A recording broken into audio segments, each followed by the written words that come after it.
Okay, so let's start with the Time 100, and then we can talk about that other ridiculous gathering that's happening this weekend. So I know you've been. The way it works is like you get inducted, and then they invite you back as like one of the members, like a reigning Jeopardy champion. Yeah, exactly. So I've been a few times because I got inducted back in 2014, and I got to be honest, when they inducted me again this year, I was like, did they forget that they already put me on this list back in 20? I don't even know if you can be inducted twice? I have no idea. You can. Yeah. And then I found out it wasn't a mistake, which I thought it might have been. Anyway, so that's fine.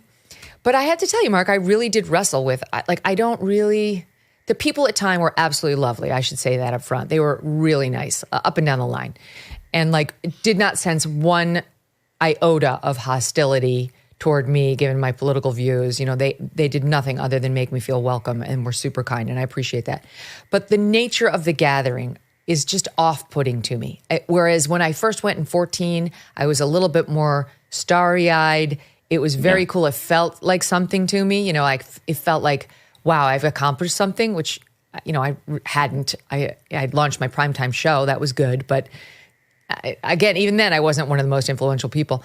And you go and you get asked, like, what does it mean to you to be one of the, it's like, oh God. And so I wrestled with whether I should go on the red carpet and give interviews. I definitely was going on the red carpet for a picture, for sure. I wanted to do that. But you also have to choose whether you want to talk to the press that's there, like Daily Mail and Extra and all those folks. So you'll hear a little bit of that struggle as I sat and spoke to Extra TV. Here's a soundbite. Congratulations. I want to know, when you first found out that you were on the list, what was your reaction? I kind of laughed because I've been here before, and then I was canceled, and now here I'm back again. So that was good. What does that say to you? It says that nobody decides who gets canceled other than the American public. Okay, so Abigail Finan, my assistant, insisted that we play that soundbite, which we did because she was with me through the said cancellation. But, overall, it just felt a little embarrassing, right? To be walking around with people pretending that this is real, that this really is the 100 most influential people, and that somehow you've moved up in some imaginary power grid. Yeah. First of all, I'm like you. Any event that I can't wear sneakers to, the bar is high to get me to get dressed and go. Look, I worked at Time. This event, I'll use an in-play word. It's a scam. It's an advertising play. They use the leverage of 100+ years of a great journalism brand, and they say to famous people and influential people, come be at the dinner, and you can tell people you're one of the 100 most influential people in the world. Then they say to their biggest advertisers, come sit at a table. You can sit with the Nobel Prize winner and Megyn Kelly. It is. I won't say it's corrupt, but it is not an exercise in journalism. It's an exercise in stroking and cultivating advertisers. Yes, right, of course. And, when you're there, it's very clear because you look around and it's like, all right, some people there have accomplished so much, like Simone Biles. She was there. She spoke. Yeah. She's impressive by anybody's measure. I mean, she's just totally incredible. She's been through a lot too, and, total respect. But then you had people like Blake Lively, who was there with her husband, Ryan Reynolds. By the way, they were there. I think she was inducted the first year I was inducted too. We're on the same path with these people. And Blake Lively has been in some movies and some successful TV shows, but in no world is this person one of the most influential people in America. This is part of what you say is the scam. And here is another thing I was wrestling with. I knew if I went and I gave interviews on the red carpet, Mark, I was going to be honest in response to the questions, which, as you know, is a hard no for these things. Like, that's not the goal. You don't be honest. You just play it straight. You're supposed to say I'm in love with the other 99 and I'm the least accomplished. That's right. I'm so honored to be here. Maybe I shouldn't go over to the people and give an interview. But then I was like, F it. So I did. And I was asked by the Daily Mail about Blake Lively, and here's how that went. So who are you most looking forward to seeing tonight? Well, I'm definitely hoping for some sort of a selfie in the distance with both Blake Lively and Meghan Markle, since they provided me with so many hours of content. There's a lot of controversy right now with Blake being on the Time 100 list. It's a ridiculous joke. She shouldn't be there. She has no influence over anything. Right. I mean, what do you think of when you read headlines like every day about her and Justin? I mean, I think she launched a fake Me Too allegation against him, and she's lived to regret doing it because virtually every allegation she has made has fallen apart. And so for her to be honored for doing that, to try to ruin a man over absolutely nothing, is a scandal. Yeah. And obviously they're looking for big stars to come here and generate pages on their magazines, but that was very wrong. Right. Are you going to be avoiding her inside because she's expected to be here with Ryan? I have a feeling she's going to be avoiding me. I won't be avoiding anybody. Yeah. I'm good. Yeah. And what do you think of her new movie, Another Simple Favor? People are saying she's feuding with Anna. Do you believe that? Or? I couldn't care less, but I do care when people bastardize Me Too allegations against, people who don't deserve it. And I think, notwithstanding the fact that they can lawyer up with very powerful PR people and lawyers and so on, we have to be very clear-eyed on what looks real and what doesn't, and call it out when it isn't. Otherwise, no one who's actually experienced these things is going to be believed. So, now today there are a bunch of headlines about that and me specifically hitting her on what I said I believe is a fake Me Too claim against Justin Baldoni. Go ahead. Well, I was going to say, in all fairness, Megyn, you brought up Blake Lively, not the Daily Mail. So, she said, "Who are you excited to see?" So I said, "Well, that's one person." I know. Look, as you said originally, it is not the 100 most influential people in the world. Far from it. I would say every year there might be 2 or 3 people who could arguably be on that actual list. But there is no universe, none, where Blake Lively would be on the list. And I was not surprised you said what you said, and I was not surprised that a lot of the media found it interesting. Yeah, because it's very rare to have a red carpet comment along those lines. Correct. And I don't mean to be impolite, but I'm not going to lie. I'm very outspoken about my opinion on this person on this show. Millions of people have already heard it. And in no world was I going to stand there and try to pretend like I didn't feel that. It just would have been a farce. But I have to tell you, it's pretty cathartic to say how you really feel. It's like, I just said what was real. I did it. And it's very funny because you can see Doug, my husband, in the background, okay, here we go. This is happening. Then there was another interviewer. Yeah, go ahead. Sorry. It'd be the equivalent if you won an Oscar and rather than going up and saying how honored you were to win over the other 4 nominees, if you said, you know what? In thinking about the 5 performances, I definitely deserve to win. It'd be breaking the fourth wall in the same way. Or more likely, none of us really deserves to be here. Why? This is ridiculous. I shouldn't be here. Bad year in my category. It's a bad year in my category. And you 4 shouldn't be here either. They asked me about my recent dust up with George Clooney, who rather than focusing on his waning acting career is commenting on yours truly and my journalism. And I had a little response to him on the show the other day, and here's that exchange when that came up.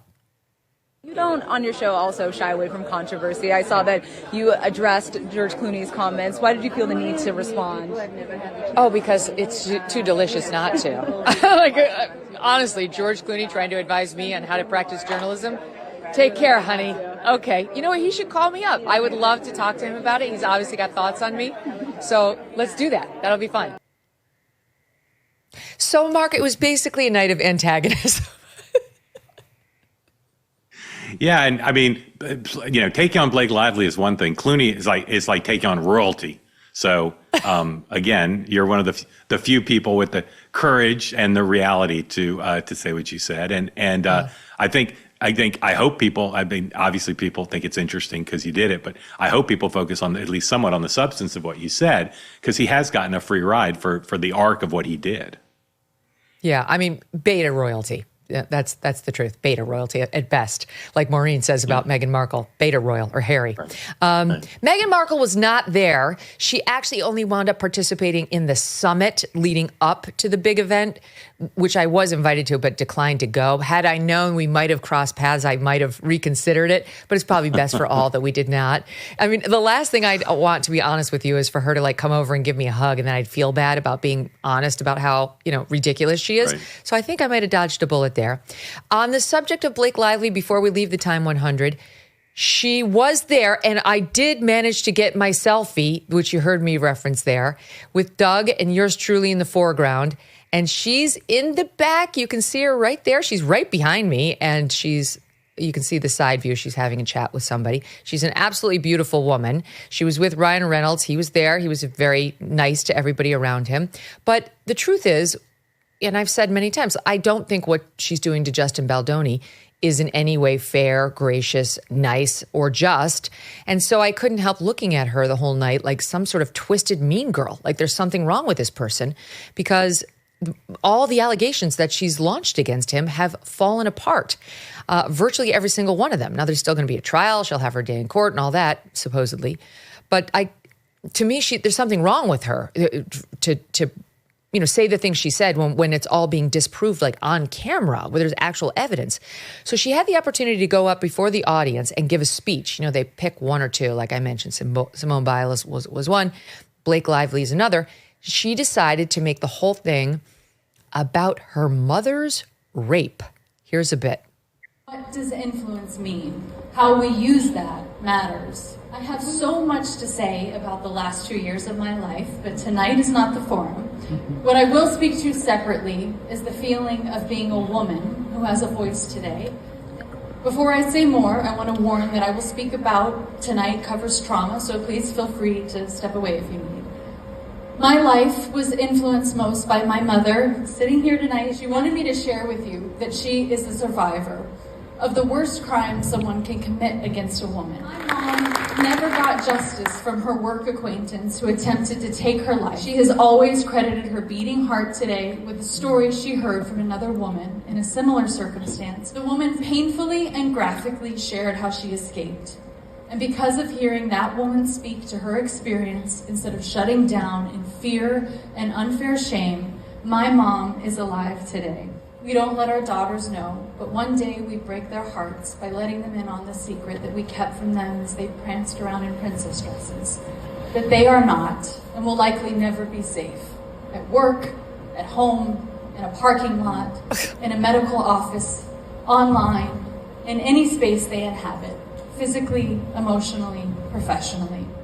Never underestimate a woman's ability to endure pain. Never. Life's just a bowl of cherries. So thank you to every woman whose strength brought life to me and my 4 children. And thank you to every man, including my sweet husband, who are kind and good when no one is watching. And to all the communities across the gender, age, political, geographical, and racial spectrum who fight every day just to be safe. I see you, and I share tonight and my influence with you for as long as I have the ability to affect even one other person. Okay, Mark.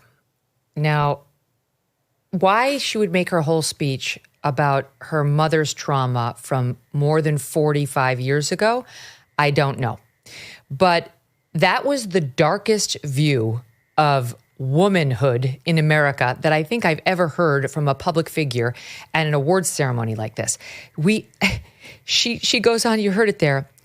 We don't let our daughters know, but one day we break their hearts by letting them in on the secret that we've kept from them as they pranced around in princess dresses that they are not and will likely never be safe. Not at work, not at home, not in a parking lot, in a medical office, not online, not in any space they inhabit, not physically, not emotionally, not professionally. Thank you. Thank you. My God, what did you make of it? How long did she go on for? Like 10 minutes. Yeah. Like 7. I mean, look, obviously, to say the obvious, I don't want to minimize the horrible experience her mother had as she described it.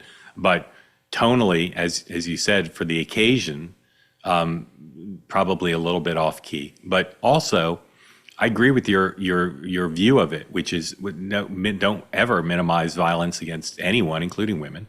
But to say that girls have to be kind of afraid their whole lives rather than strong and empowered and careful, I don't know that would be the consensus view of how to shape the lives of young women. To me, it was evidence of how desperate she is to improve her standing in the public eye as a result of this battle she started with Justin Baldoni. She's really taken a serious hit. You know, she thought she was going to file this Me Too claim against him and sort of, you know, with the human rights group and get the New York Times to write about it. And she was going to be elevated as a Me Too heroine. And instead, he lawyered up and he got a great one, happens to be my own lawyer too, Brian Friedman, and started fighting her back on each and every claim. And as I've said, they started to fall apart. I mean, we've covered it extensively on this show. Tariff wars, stubborn inflation, no wonder gold has been routinely hitting all-time highs. In volatile markets like the one we have now, don't sit on the sidelines with your head in the sand.